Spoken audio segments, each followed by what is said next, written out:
লেবাননে সুপরিকল্পিতভাবে সাংবাদিক আমাল খলিলকে হত্যা করা হয়েছে বলে দাবি করেছে হিউম্যান রাইটস ওয়াচ এইচআরডব্লিউ।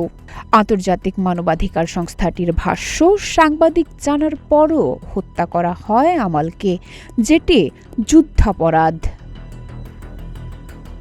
চলতি বছরের ২২ এপ্রিল দক্ষিণ লেবাননের আত্মতিরি গ্রামের সংবাদ সংগ্রহ করছিলেন বৈরুত ভিত্তিক সংবাদ মাধ্যম আল আখবারের প্রতিবেদক আমাল খলিল। সঙ্গে ছিলেন ক্যামেরা পার্সন জয়নব ফারাজ। হঠাৎই সেখানে বিমান হামলা চালায় ইসরায়েলি বাহিনী। এতে নিহত হন আমাল খলিল, গুরুতর আহত হন জয়নব ফারাজ।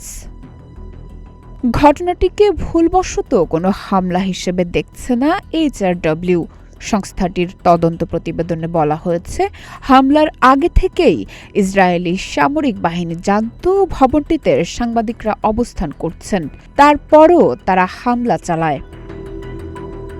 জাতিসংঘের লেবানন মিশন ও রেড ক্রসের দেওয়া তথ্যও তাদের এই দাবিকে সমর্থন করছে বলে জানিয়েছে সংস্থাটি। সবচেয়ে চাঞ্চল্যকর অভিযোগ এসেছে হামলার পরের ঘটনাকে ঘিরে। এইচআরডব্লিউ বলছে, হামলার পরও সম্ভবত বেশ কিছুক্ষণ জীবিত ছিলেন আমাল খলিল, কিন্তু উদ্ধারকারী ও প্যারামেডিক দলকে ঘটনাস্থলে পৌঁছাতে কয়েক ঘণ্টা বাধা দেয় ইসরায়েলি বাহিনী। ফলে সময়মতো উদ্ধার ও চিকিৎসা দেওয়া সম্ভব হয়নি, আর সে কারণেই আমাল খলিলকে বাঁচানো সম্ভব হয়নি।